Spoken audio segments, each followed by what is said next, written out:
ये वीडियो इंतहाई important video है और ये सब्जेक्ट वर्ब एग्रीमेंट के तमाम प्रॉब्लम्स की जड़ को हल करेगी। तो आप लोगों ने इसको ध्यान से समझ लेना है और इसके बाद आने वाली तमाम वीडियोस इस पर बेस्ड होगी, तो इसको समझना ज़रूरी है। तो अगर हम सब्जेक्ट वर्ब एग्रीमेंट की बात करें तो हमारे पास सिर्फ चंद एक बेसिक प्रॉब्लम्स होते हैं, अगर उनको समझ लिया जाए तो बाकी सारे प्रॉब्लम हल हो सकते हैं। जैसा कि देखें, अगर हमारे पास ये 4 सब्जेक्ट हो, ही, शी, इट या ऑल सिंगुलर नाउन्स, तो आपने इन वर्ब्स में से एक चूज करना है। या आपने इज चूज करना है, या आपने वॉज, या आपने हैज, या आपने वर्ब के साथ ऐसे यस लगाना है अगर आपने प्रेजेंट इंडेफिनिट टेंस लिख रहे हैं। तो ये वाले जो 4 सब्जेक्ट हैं, इनके साथ ये 4 वर्ब जुड़े हुए हैं। इसके अलावा बाकी कहीं कोई प्रॉब्लम आती ही नहीं है।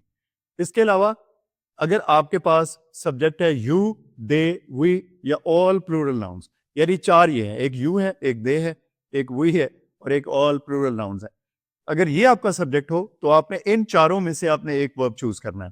आपने आर चूज करना है, वर चूज करना है, हैव चूज करना है या बेस फॉर्म चूज करनी है विदाउट एस ए एस, अगर आप प्रेजेंट इंडेफिनिट टेंस लिख रहे हैं।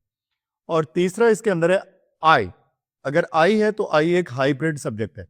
वो इस तरह के आई के साथ एम और वॉज आपने चूज करना है अगर आप प्रेजेंट टेंस लिख रहे हैं या पास्ट लिख रहे हैं। और अगर आप परफेक्ट टेंस लिख रहे हैं तो आप हैव लिखेंगे, और अगर आप इसको प्रेजेंट इंडेफिनिट टेंस में लिख रहे हैं तो आप इसके साथ बेस फॉर्म लगाएंगे। यानी आई के साथ ये 4 वर्ब हैं और इन 4 के साथ ये 4 वर्ब हैं, और ही, शी, इट और ऑल सिंगुलर्स के साथ ये 4 आपने वर्ब चूज करने हैं। अब इनको एग्जाम्पल से समझते हैं। जैसे देखिए, my uncle is a doctor. अब माई अंकल क्योंकि इनमें से एक है तो आपने इज चूज किया। ही हैज अ डॉग, अब यहां पर ही देखें, ये इनमें से एक है तो आपने हैज चूज किया।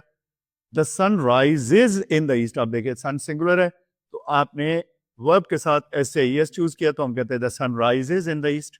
और he was living in Canada those days.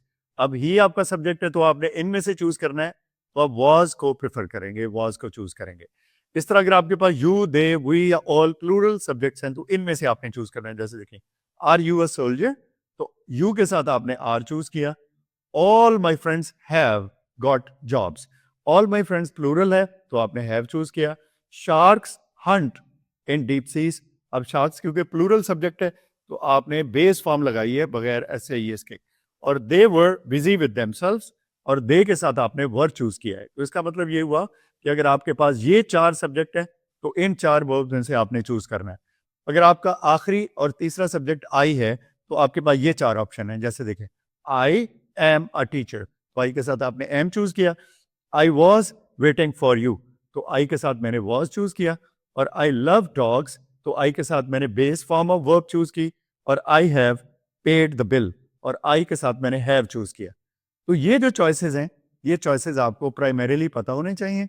इसके अलावा बाकी जो डीप या प्रोफाउंड ग्रामर के इश्यूज हैं वो इससे अलग हैं, उनको हम अलग वीडियोस में डिस्कस करेंगे। सबसे पहले आपने इन बेसिक्स को समझ लेना है। Thank you very much.